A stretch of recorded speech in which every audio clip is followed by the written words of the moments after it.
खुलुमबाय लोगोफोर आंनि आरएन ब्लग चेनेलावहाय नोंथांमोन बयखौबो दिनैनि टपिकआ जाहैबाय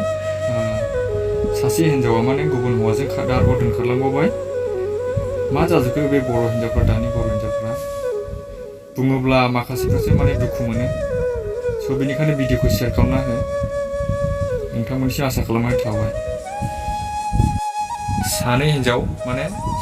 नैबेबो सासे फिसाय गोनांखा बेबो नोंथांमोना नायनानै बे सासे फिसाय गोनां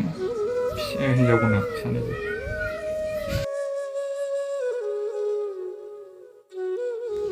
दानि बर' हिन्जावफोरा मा सिथोब जाजोबखो फिसाय थासेयावबो गुबुन हौवाजों खारफानाय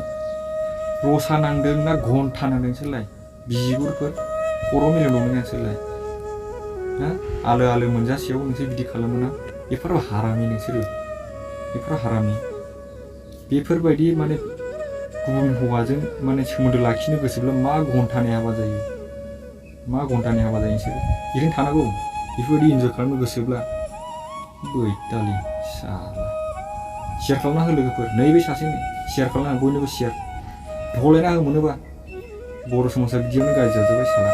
लाजिनोबो रोंला बदनाम साला